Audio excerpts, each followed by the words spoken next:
Welcome back to the WorldTour podcast, coming to you from sunny Adelaide after the first stage of the Santos Women's Tour Down Under for 2026. My name is Matt Neef, and one of my favourite things about coming to this great race is getting to sit down beside Gracie Elvin and chat through the racing. Gracie, hello. How are you going? Hello. So good to be with you in person, Matt. Love when we get the opportunity to be at events together and not be on Zoom. But yeah, very sunny here today, beautiful day. Nice to get the cobwebs out for everyone. The riders got their nerves out. People like me also got the nerves out being on camera. I'm trying not to lose my voice already on stage one because we've got a couple more days to go and a one-day race, and I'm doing the men's racing for the first time. So I'm trying to keep a lid on it, but you also have to bring it every day. So I'm having fun. Yeah. And also joining us today, very special guest, Assistant Race Director of the Tour Down Under, Nettie Edmondson. Nettie, thank you so much for joining us. No worries. Thanks for having me. Let's start with you, Nettie. I want to hear a little bit about your role at the race. As I said, Assistant Race Director, and we've chatted plenty of times over the years about what's involved, but I think there'd be a lot of listeners that would love to know what's involved in your role, not only this week, but also in the weeks, months, and even year leading up to this race. Yeah, it has such variation. We start planning race routes around now. So as soon as the race is done, we're pretty much going, okay, well, what works in the race? What could we do differently? What could we do better?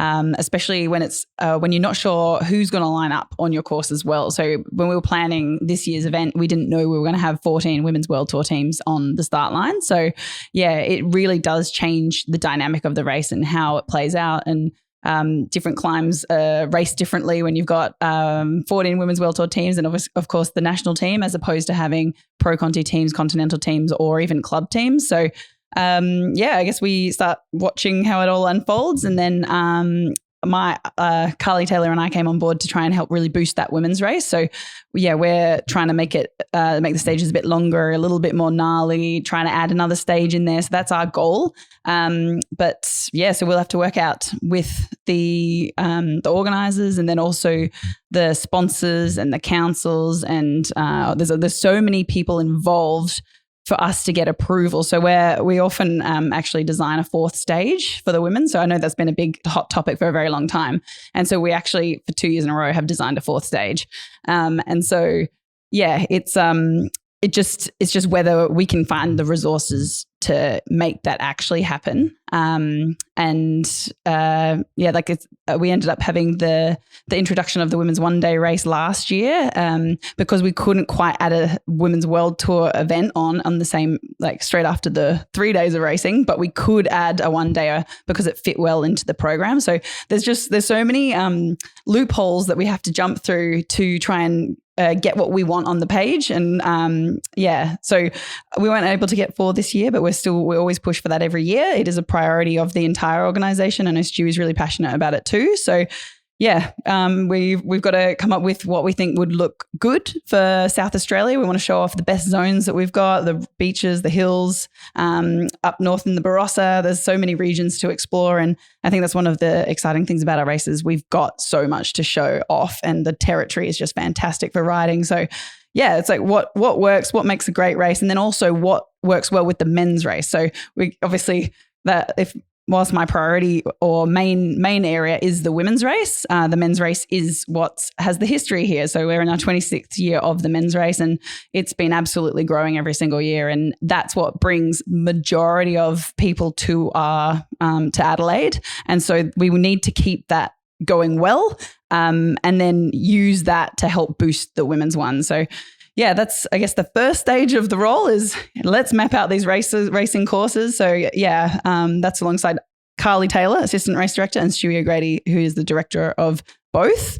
And then once we've got what we think looks good, we've got to get a lot of approvals, like I said briefly before, and then see if we can make it happen. And then once we've got those locked in, then it takes quite a long time, quite a lengthy process of going back and forward with councils, police, getting all of that.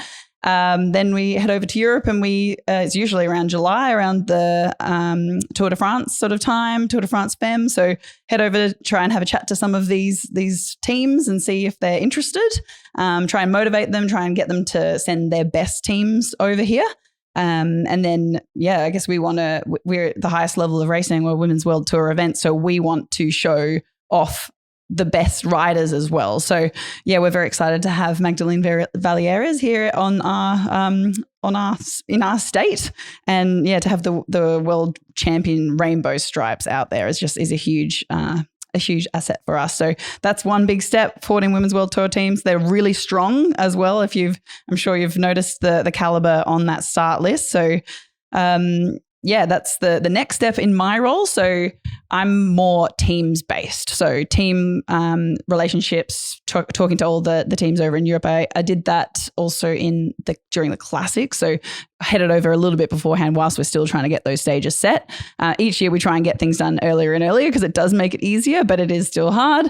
But then launch the race routes usually around the July period, and then we start trying to lock in those teams. So in the process, Carly, she does a lot more of the race convoy. So all of the volunteers, the marshals, the vehicle drivers, the commissaire vehicles, or there's the motos, the drinks, there's the info motors. There's just so much going on. And if you get one of the get access to a race manual and you actually look through it, you can see a convoy and just how many people are involved, and it is huge. And that I'm just talking about the women's.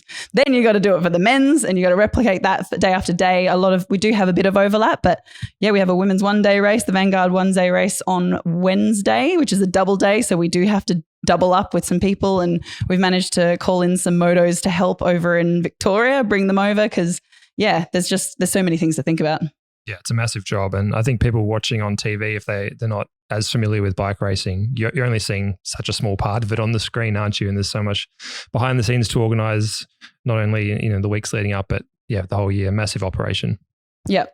I guess there's still more. So then Stewie, he's more high level. So he's going into all these chats with councils and police and the government, and he does a lot of work with the South Australian Tourism Commission as well, with the management group and trying to push forward his goals and ideas, and Carly and I's with a little bit of our advice, and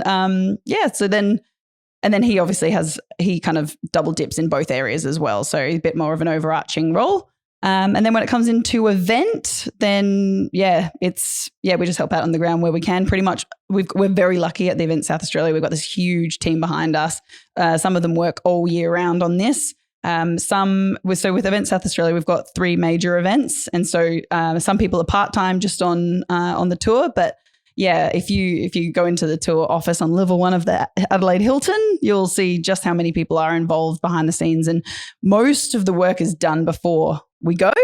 And then it's quite interesting because we meet once a month leading into an event with the entire team, and then you start to meet up a couple more times during December. And that's when you start to see it all starting to come together. But it's not until event mode that you really do see it come to life. And then it's the fun part.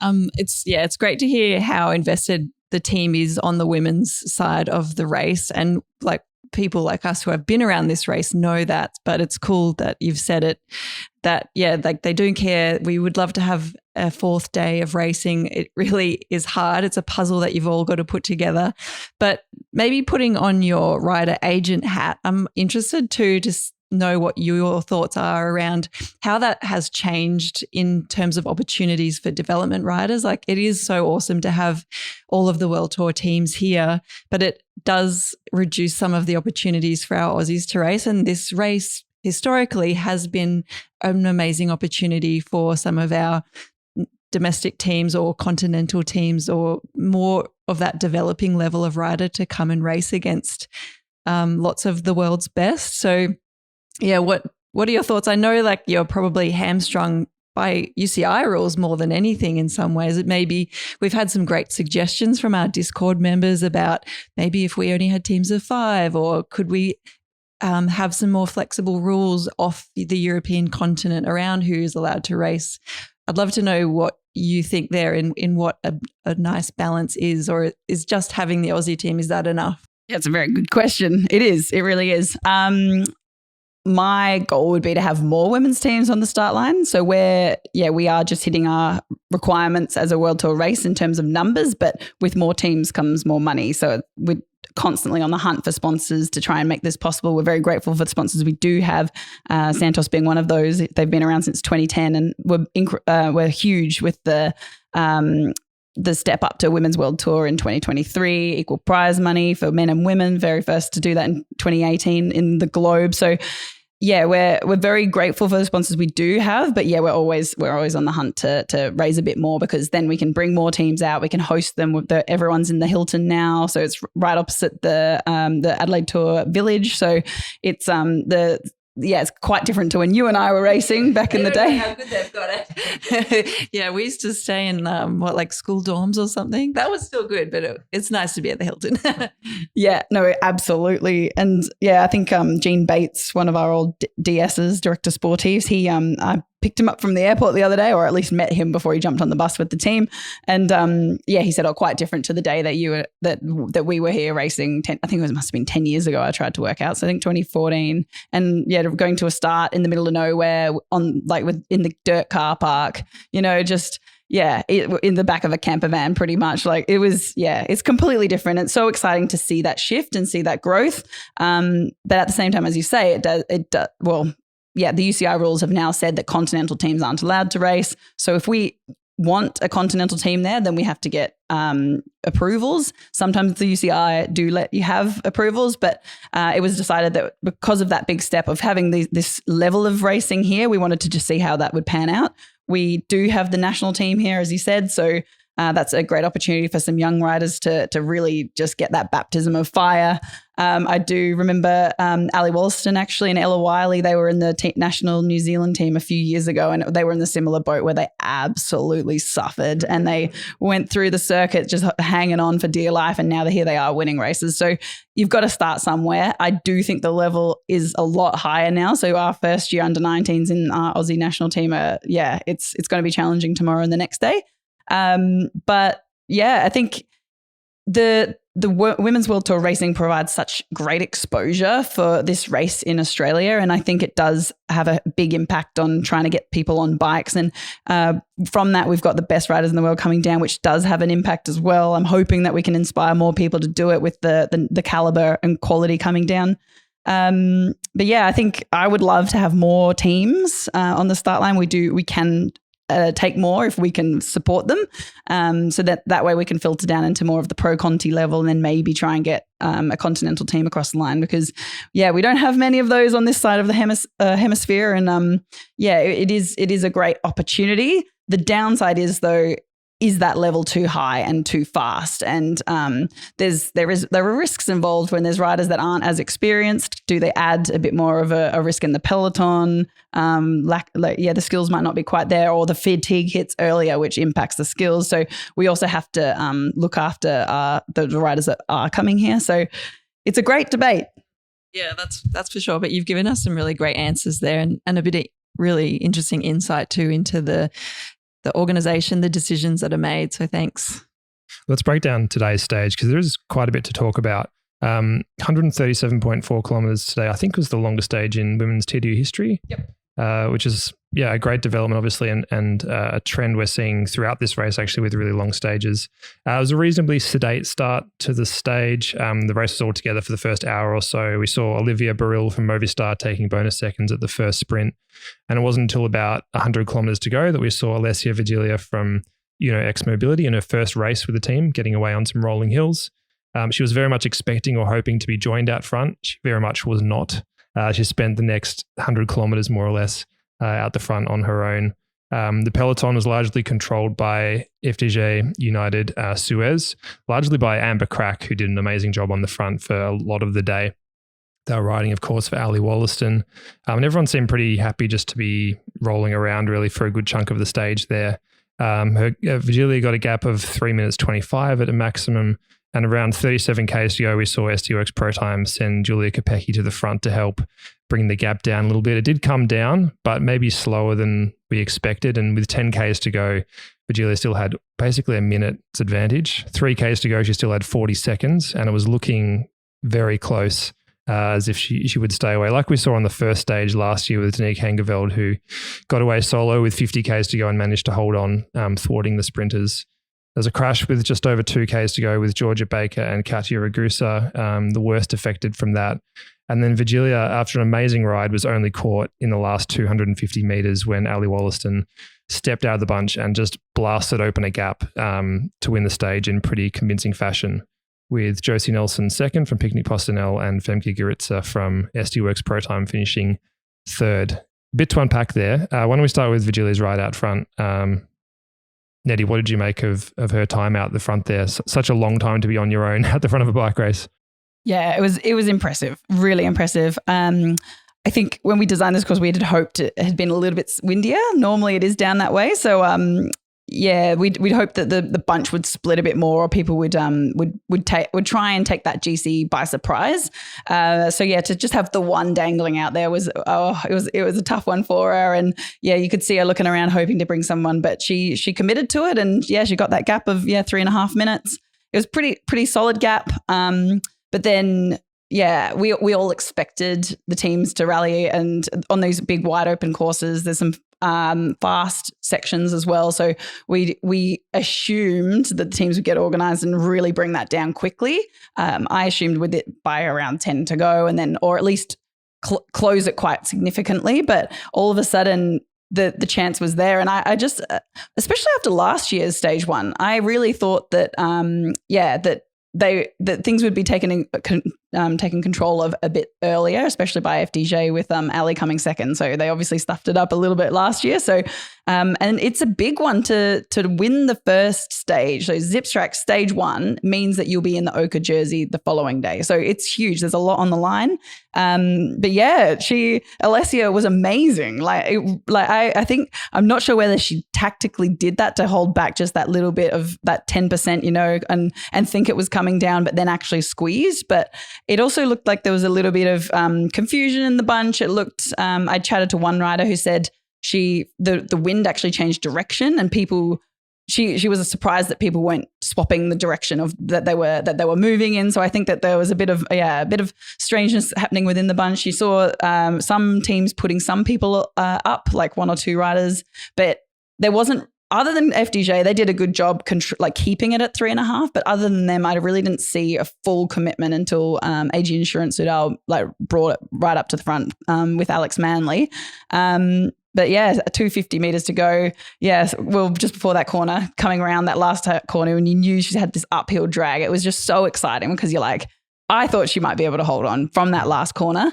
But yeah, it was just too hard. And looking at that camera shot from above, they were just groveling. It was almost like it was in slow motion. Yeah. But yeah, when Ali went, fantastic. She's just got that yeah. It was perfect for her. Like bunch kick, slight drag, and she took on a lot of pressure, but she delivered. Yeah, it was really cool to see her reaction. I was waiting on the finish line trying to get that finish interview, and she put her hand over her mouth, that classic relief, maybe going to cry, happy, wants to scream. So yeah, obviously a lot of pressure on herself, and the most pressure is from yourself, but it doesn't help that people like me are constantly interviewing her, asking her if today's a good day for her. So I'm sorry, Ali, but that's my job. But she delivered, and wow, she delivered so well. But Nettie, yeah, as a event, part of the event planning, that's the kind of finish you want. That's the drama. That's exciting for the fans. You really feel for the rider that gets caught. But Alessia Virgilia, she put in a great ride today. Definitely would have been a bit more exciting viewing for the majority of the stage if she had some friends. So unfortunately, no one came with her. But that's also not surprising, because I think the rest of the peloton was like, nah, not worth the effort, because they know how hard the next 2 days are going to be. So I'd say that we are still in for some aggressive racing coming up. So I'm not too worried about that. But yeah, that was a treat to watch. Ali delivered, and yeah, really sets the tone for her and her team this year. I don't think that we got too much of an insight of how most other people are going. So I think that there's going to be a bit more honesty happening tomorrow. Yeah, we caught up with Ali Wollaston after the stage in her interviews with the press, and she was saying that she was incredibly nervous today. She said she finds it really hard, and a lot of riders find it very hard making that transition from months of preseason training into the first race of the year. And you could see, a few nerves early on there at the start today as well. I do want to say that she's very generous with her time and interviewing. She interviews very well despite the nerves. So thanks, Ali. Good job. I was pretty surprised. I saw your interview while we're driving back in the convoy, and I was pretty surprised by her raw honesty. Like she said she was anxious. She said she didn't feel comfortable in the bunch. And for a sprinter to say that when there's more racing to come, like it just shows that she's a human, and it happens to everyone. I feel some riders look up to these riders and think they're superhuman, but yeah, everyone has their moments of weakness, and the fact that she shared it with the world was pretty impressive. But it also shows that when you got a team that really commits and understands your weaknesses and are happy to help, you can still win that race. So yeah, it was really cool. She had a really interesting point as well when we caught up with her. She said that she wasn't particularly nervous about whether the brake would be caught or not, and the reason for that was she said, I can't do anything about it. It's not my job. I'm not going to get on the front and chase. So there's nothing as a sprinter that I can do. I just have to sit there and try and be in the best position, everything, and leave it up to the team. And then, of course, she paid tribute to the team who did an amazing job. And yeah, Amber Crack in particular today. I don't know if you guys want to talk about her ride, but it seemed like every time we saw the front of the bunch, she was there, just putting in the work again and again. And yeah, just a really very solid ride from FDJ for sure.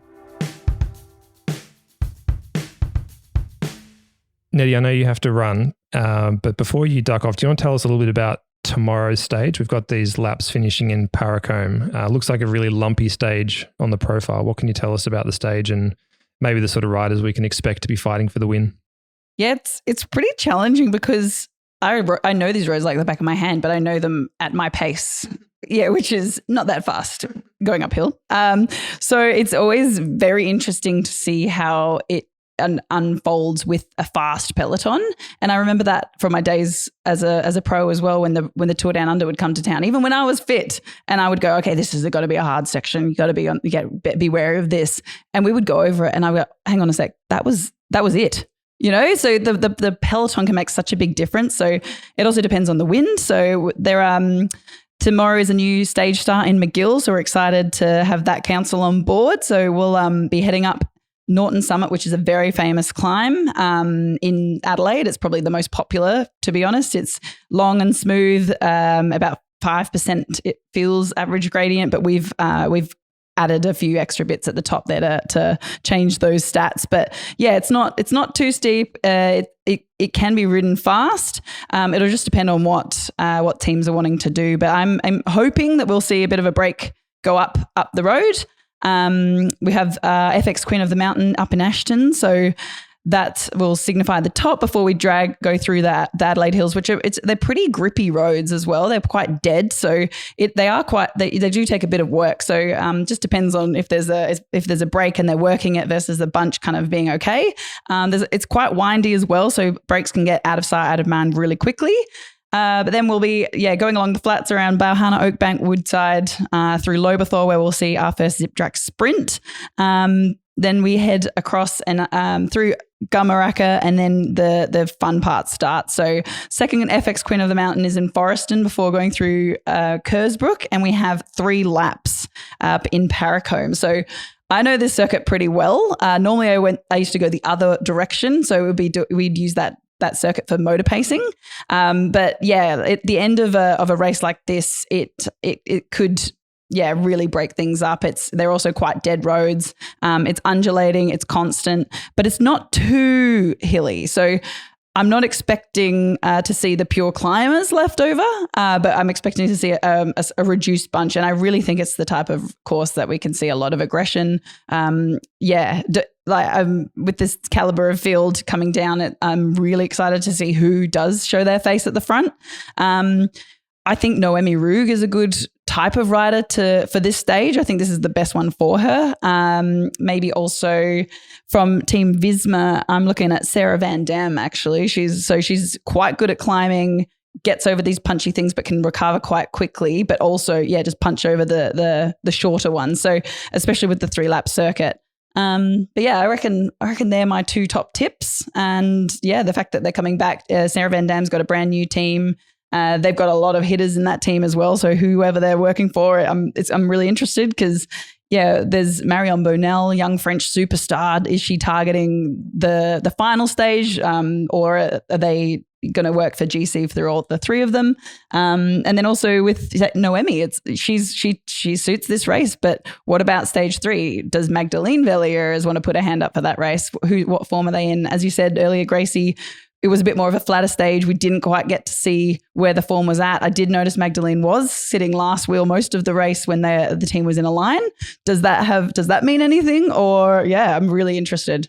Given some good names there, and also a really great description of this course. This is a classic Adelaide Hills route, so I think it's going to look great on TV. If you haven't come and ridden around these parts, this is going to showcase one of the best loops that you could probably do out on your bike. But yeah, like those picks that you've had, I think friend of the pod, Sarah Giganti's definitely picked Sarah Van Dam as well, so she'll be a rider that we're watching closely tomorrow. Maybe Ruby Roseman Gannon too. This could suit really well. She's shown us that she's in some great form at Nationals. She was pretty quiet today. I thought that she was caught up in that the crash at 2K to go, but she wasn't. So I think she should be all right for tomorrow. And I think on paper, I reckon they would have earmarked that stage for her as well. All right, Nettie, you have to run. Thank you so much for joining us. We appreciate your time and the insight that you've provided, and hopefully the rest of the week goes well for you. No worries. Thanks so much. And thanks for coming down. It's great to have you here.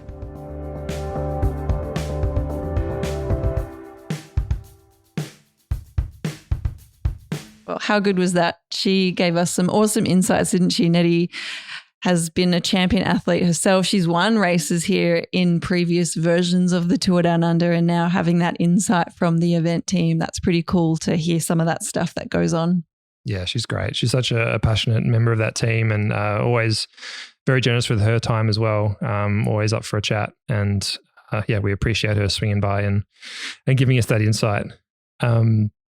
Let's go back to the race just for a little bit. I just want to talk a bit more about Alessia Vigilia, because often when we see riders caught right before the finish line like that, they're obviously, devastated that they've missed out on what would have been the biggest win of her career. I think you got to catch up with her at the finish line as well today, but keen to hear your thoughts on that. When we saw her a little while later, she was buoyant, very happy, very proud of the ride she'd done, very satisfied.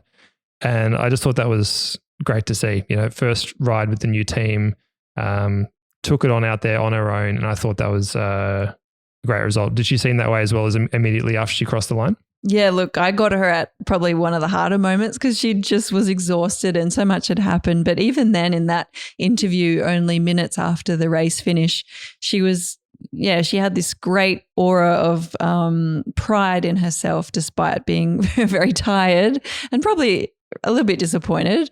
But no, she gave a lot to me then. And then, like you said, I heard from a few other people behind the podium proceedings that she was really happy. And that doesn't always happen in that kind of situation. I've heard a few male riders have refused to go to podium presentation when that kind of things happened. So no, she's great. And I think you don't really know how the form is exactly when you're coming into the first race of the season. And for many of the riders here, yes, they're super strong. The pace is higher than ever, but they might still only be on 85, 90, maybe 95% of their fitness because they're still building towards the classics and the tours in Europe. So, it's nice to know, okay, I'm pretty fit. I could hold off the peloton for a pretty long time, and they were chasing pretty hard. So, I think that she'll be really pleased. And I know the Uno X team, they have come here to race aggressively. That's their style in general, but certainly at a race like this.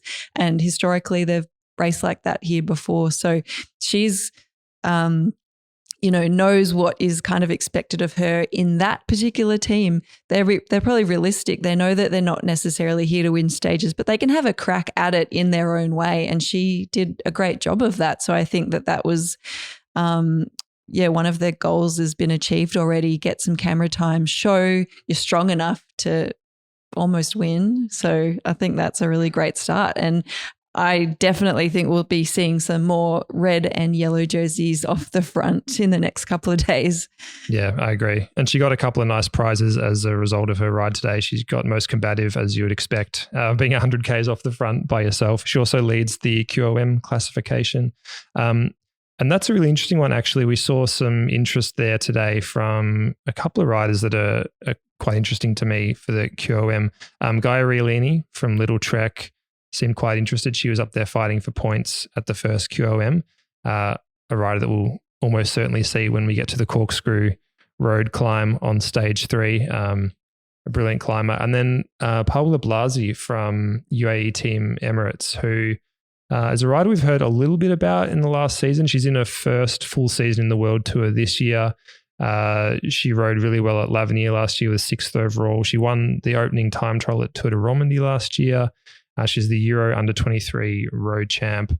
A very promising young rider. I think she's 22 years old. And speaking to Brodie Chapman at the start of today's stage, she was saying that Blasi's a very exciting young rider and one of their potential leaders for this race. They've got a few options, obviously, with Domi Lodocek as well. So a great ride from Blasi there as well, I thought.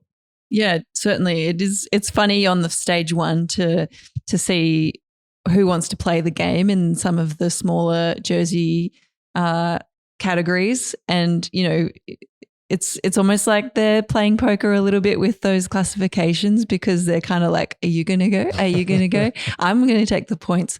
Oh, I'm not going to put too much effort into it. But, oh, actually, we're sprinting now. We're going to go for it. Like, they obviously had a bit of a plan, because Blasi, she had help from one of her teammates in that second QOM. So you could see that they were doing it intentionally. It certainly wasn't a like right place, right time kind of points get. So yeah, it's interesting because it tells us two things. It tells us they've got mixed objectives as a team, and they're not maybe all in on one specific plan. Maybe they were stretching the legs a little bit. Maybe there was, you know, getting points where it doesn't cost too much, but you do start to have to make decisions as a team. And this is a bit of a segue into the strategy for Canyon Tram as well with their young rider jersey, in that how much effort do you end up wanting to put into the sprint classification? Maybe not so much that one, that's more of a finish line one, but at least the QOM and the young rider classification, when you've got riders that are capable of getting a top result overall or stage wins, because you've only got 6 riders on a team.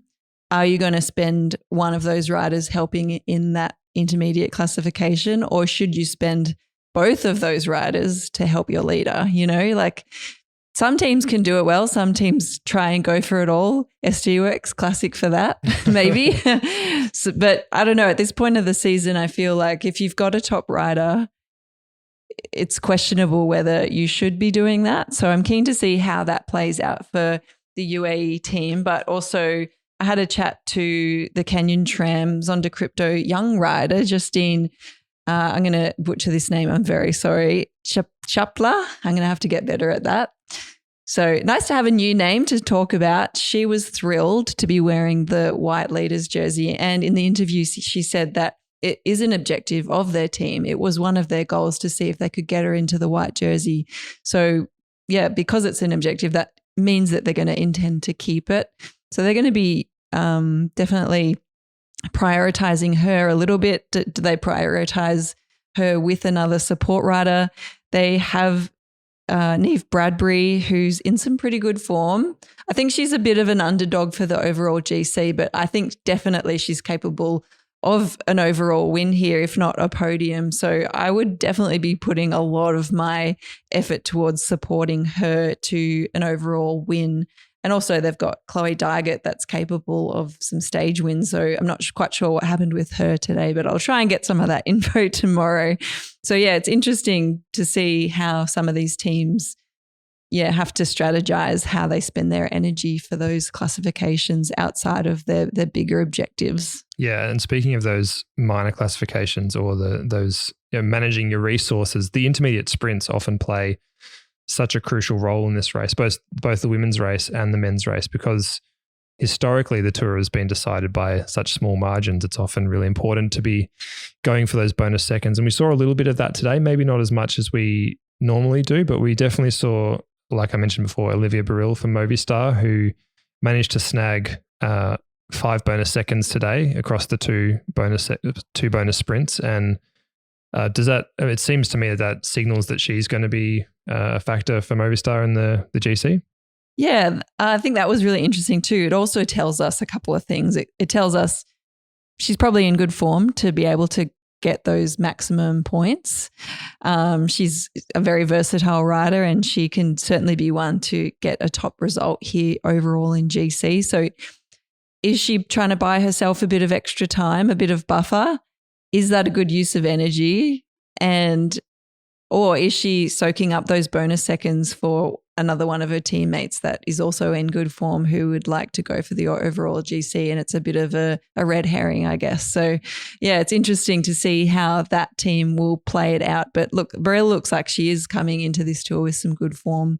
You know, you can't accidentally win those sprints. It looked like there was at least a handful of people that were going pretty fast. So yet to be seen there. But certainly if you've got the form and you've got the confidence that you know that energy is going to be worth it for you, then go for it. But yeah, maybe she is a bit scared of some of the other climbers and she wants a bit of a buffer. So yeah, it's interesting, I think, the psychology of it. I thought it was really good that we saw Movistar and SD Works Pro Time really at the fore today. I know they didn't win the stage or anything like that, but we know that some of the European teams were a little reluctant to come out to this race. Like I spoke to Danny Stam, the lead sports director of SD Works, about SD Works coming out here, and he said it was definitely not their first choice to come. They have to come here now because of UCI rules. And I think there were definitely some of us that were talking about how they just kind of rock up and just roll around because, they got much bigger goals later in the year. They've sent, a good team, but not their best team. So given all that, I think it was really good to see that they seem to be taking this really seriously, and Movistar were as well with Baril with those intermediate sprints. And I think the quality of those teams, we're going to be seeing them in the next 2 days as well for sure. Oh yeah, no, having SD Works here is funny because they've avoided it and now they have to be here. But no, it's great. They're taking it seriously.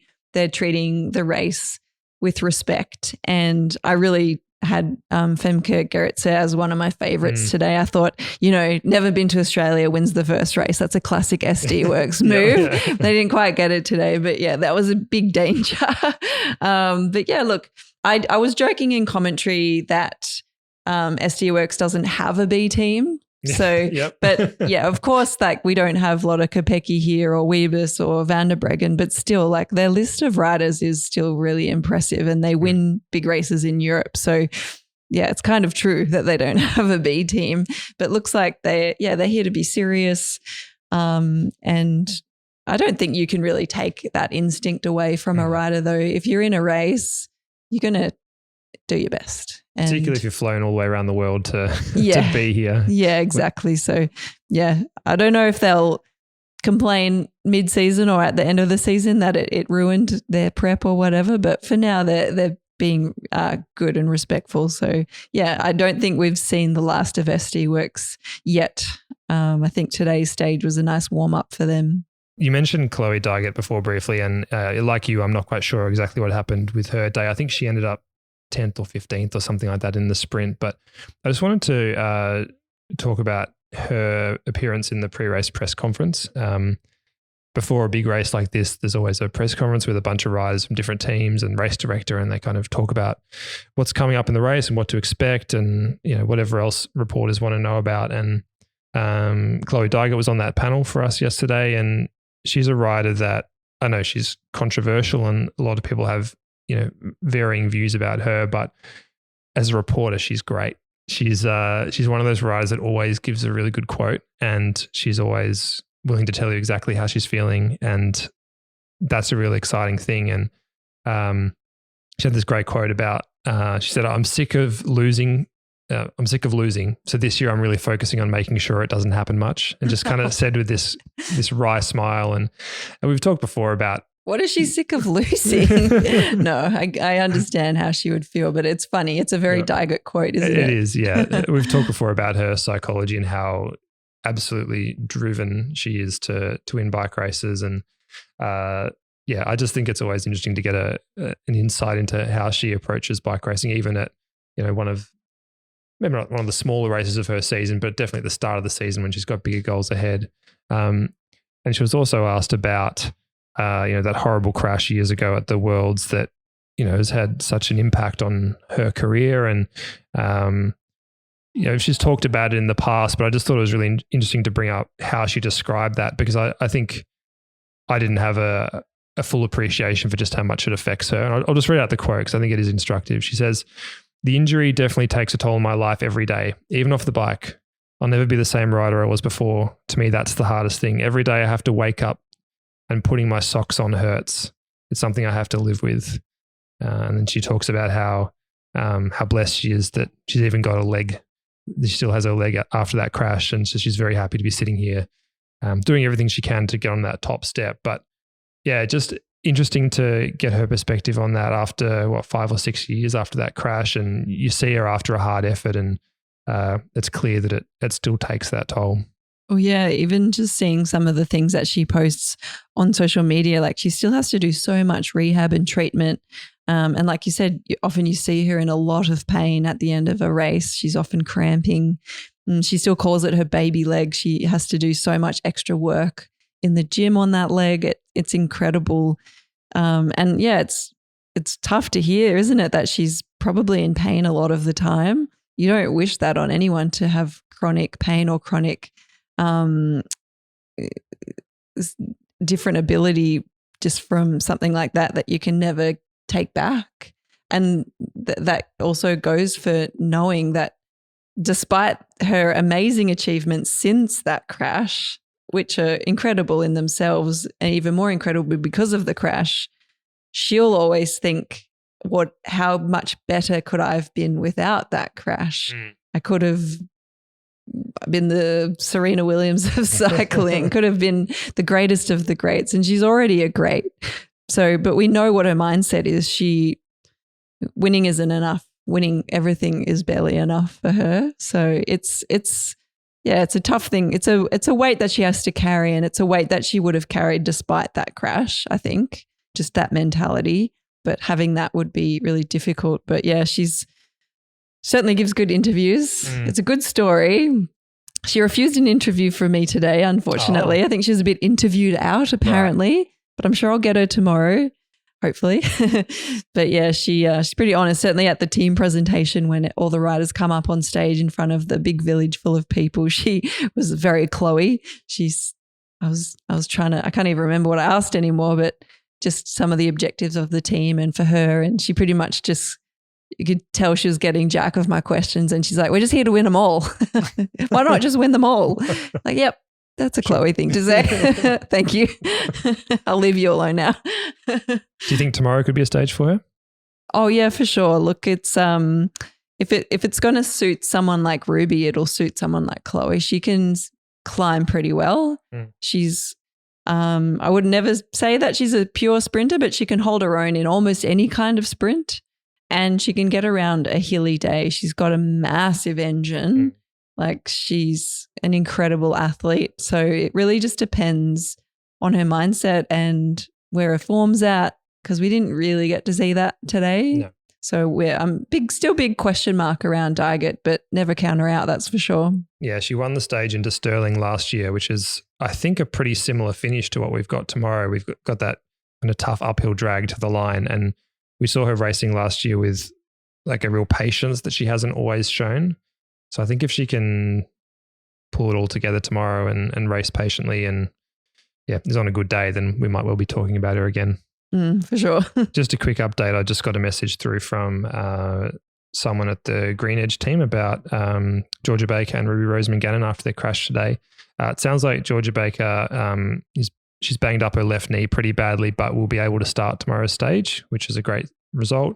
And Ruby Roseman Gannon wasn't actually involved in the crash. She was caught up behind it and was there with Georgia and ended up helping her through to the finish line. So obviously not the day they wanted. I would think that one or both of them would have been very handy in that finish today to possibly challenge Wollaston, but good to see that they'll be able to continue on tomorrow. We're going to be back for our next episode after the final stage of this race. So 2 more stages to go, the one to Paracoma tomorrow, and then stage 3, which is the 2 ascents of Corkscrew Road. That's a brutal climb. You would have done that before, Gracie, Corkscrew Road? I've ridden it. I don't think I've erased it. So yeah, I'm glad to have not suffered that torture. It's fun to watch now though. And the stage that I'll always remember is watching the Spratty Grace Duke out. So yeah, I'm excited to see how Spratty goes, because I know that she's not talking down, but she's definitely being realistic about her objectives here and being supportive of the team. And her role has been that kind of captain in the Trek team now for a couple of years. She hasn't been in the leadership roles as much, but of course you'd love that fairy tale, wouldn't you? For sure. We're not at the end of her season yet. She's got a whole year left of racing, but it's going to go very quickly. And she knows that. She knows that she needs to savor her favorite races now, and this would be one of the favorites. So I think that, in the back of her mind, she'll be hoping to have legs good enough to suffer up the corkscrew and try and be in that front group to go for the win. But yeah, they've got other objectives. Maybe they'll be supporting Gaia Raylini instead, which you'd kind of expect that they would be. But yeah, look, I'm excited to see how that climb's raced. When Grace and Spratty duked it out a few years back, did they do it twice? I can't remember. No, I think they just did it once. Just the once. This double ascent that they're doing in a couple of days' time is the first ever in the history of the Tour Down Under, men's or women's. Oh, okay, cool. Yeah, well, there you go. I was like, I'm pretty sure I can't remember it being done twice, but I didn't realize it wasn't even done twice in the men's. Well, yeah, I think we're in for a great stage. It's going to be really hard. I think there's a lot of riders that are not really looking forward to it. But look, I think the quality of our field, I think we're going to see more than just 2 riders duking it out. I think we're going to have a nice handful there of riders that are going to fox a little bit and suffer. And the best part of the corkscrew, though, is the descent, isn't it? I was going to say, yeah, so the stage doesn't finish at the top. You take that fast, twisty descent down into Campbelltown afterwards, which you can make a difference there as well. So that'll be really interesting. Certainly. And yeah, we've got some good descenders here as well. So you have to be the total package to win this year's edition of the Santos Tour Down Under, because, often it is finished up Wollonga and you have to be that pure climber to really take out the GC. But much like how Grace won this tour a couple of years ago, I think you have to be an all-rounder. You've got to be able to descend confidently and fast. You might not necessarily be dropped and trying to make it back like Grace had to. You might climb over the front, but you can't be dropped either. You have to descend with the front group. So that's a big skill that you need. And then you have to have a bit of a kick as well. So, I think Gigante's, she knows what she's talking about. She's picked a rider like Sarah Van Dam. You've got to be a bit of a package. You have to have a bit of a kick as well as being able to climb well to really to win the stage and probably GC on that day. Well, a good start to the tour today. An interesting finale, a very exciting finale, and 2 more big days of racing to come. Gracie, thank you so much for your time, for joining me. Thank you, Matt. It's a pleasure as always. The time just flies. It's weird to not be like seeing you through a screen though. Yeah, I much prefer in person. And we'll be back in a couple of days' time to talk about how the race finished up.